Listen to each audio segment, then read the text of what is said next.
अगर आपने पार्ट 1 और पार्ट 2 नहीं देखा है तो पहले आप वो देखिए, नहीं तो ये स्टोरी आपको समझ में नहीं आएगी। तो चलिए आज की स्टोरी शुरू करते हैं। आज की स्टोरी का नाम है धोखा मोहब्बत का पार्ट 3। कहानी को हम थोड़ा पीछे से जानते हैं ताकि आपको समझने में दिक्कत ना हो। उधर कमरे के अंदर रणवीर साहब अर्जुन से पूछते हैं, सो यंग मैन कैसे हो? तो अर्जुन कहता है, बस आपकी मेहरबानी है जेलर साहब, हॉस्पिटल में आ गया हूँ। तो रणदीप हंसने लगते हैं और इशारे में कहते हैं, प्लान बी पर फोकस रखना और वो कब करना है मैं तुम्हें जल्द बताऊँगा, ठीक है? मैं चलता हूँ, अपना ख्याल रखना। फिर जेलर साहब भी कमरे से बाहर चले जाते हैं। उसके बाद आज की स्टोरी में क्या होता है ये हम जानते हैं। जेलर साहब प्लान बी पर फोकस करने को बोलकर चले जाते हैं। उसके बाद अर्जुन के दिमाग में कुछ फटकने लगता है। फिर कुछ देर के बाद अर्जुन अपने आसपास रखे सामान को उठाकर फेंकने लगता है और अपना माथा पटकने लगता है। आवाज़ सुनकर डॉक्टर, नर्स, हवलदार सब कमरे के अंदर आते हैं तो देखते हैं कि अर्जुन सारी चीज़ों को फेंक रहा है और अपना माथा ज़ोर ज़ोर से पटक रहा है। ये देखकर डॉक्टर और नर्स कहते हैं, इसे इलेक्ट्रॉनिक शॉक देना पड़ेगा, इसे पकड़कर ओटी लेकर चलो। फिर सभी मिलकर अर्जुन को पकड़ने लगते हैं, लेकिन अर्जुन को इतने लोग भी मिलकर पकड़ नहीं पाते। वो ट्रे में रखे सारी चीज़ों को उठाकर फेंकने लगता है। ऐसा करते करते वो कमरे से बाहर निकल जाता है। फिर अपने कमरे से बाहर निकलकर दूसरे कमरे में चला जाता है। इस तरह वो एक कमरे से दूसरे कमरे, दूसरे कमरे से तीसरे कमरे करने लगता है। सभी लोग उसे पकड़ने के लिए उसके पीछे भागते रहते हैं, मगर वो किसी की पकड़ में नहीं आता है।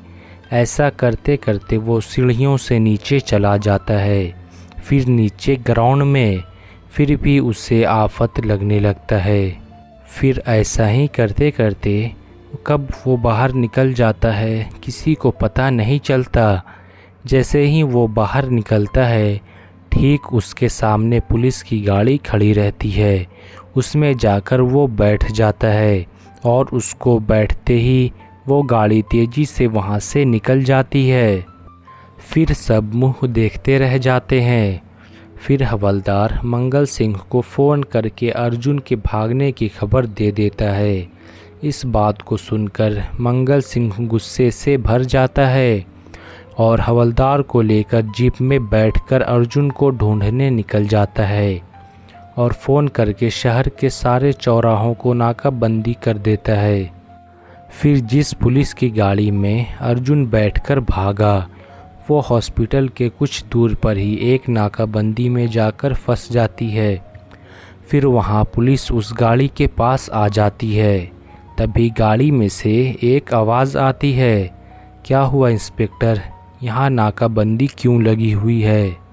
तो इंस्पेक्टर साहब कहते हैं, जेलर साहब, आपकी जेल के जो कैदी नंबर 311 थे वो हॉस्पिटल से भाग गए हैं। फिर जेलर साहब चकमकाते हुए कहते हैं, क्या कहना चाहते हो तुम, और वो कैसे भाग गया? अभी तो मैं वहीं से आ रहा हूँ। तो वो तो वहीं हॉस्पिटल में ही था, तो वहाँ से भाग कैसे गया? फिर इंस्पेक्टर कहता है, ये तो हम लोग को नहीं मालूम, क्योंकि हमारे पास इंस्पेक्टर मंगल सिंह का फ़ोन आया था। उसके ही आदेश पर हर जगह नाकाबंदी लगी हुई है। फिर जेलर साहब कहते हैं, ठीक है, जल्दी से ये घेराव हटाओ, मैं भी जाकर ढूंढता हूँ। फिर इंस्पेक्टर सबको साइड करता है और वहाँ से जेलर साहब निकल जाते हैं। फिर थोड़ी दूर जाकर जब जंगल का रास्ता आता है तो जेलर साहब कहते हैं, अब बाहर आ जाओ, अब हम बहुत दूर निकल गए हैं। फिर गाड़ी के पीछे हिस्से से अर्जुन आगे आकर बैठता है और कहता है, सर आप क्या ही एक्टिंग करते हो, आपको तो फिल्म में होना चाहिए।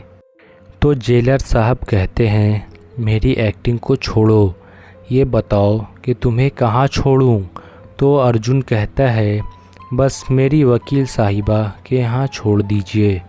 फिर जेलर साहब कहते हैं, मैं तुमको उनके घर के आसपास छोड़ देता हूँ, पर तुम उनके घर के अंदर रात होने के बाद ही जाना, क्योंकि दिन के उजाले में 4 लोगों की आंखें होती है। फिर अर्जुन कहता है, ठीक है जेलर साहब, जैसा आप कहे, और हाँ, मैं आपको ये एहसान कभी नहीं भूलूँगा। पर मुझे एक बात समझ नहीं आई कि आप मेरी इतनी हेल्प क्यों कर रहे हैं?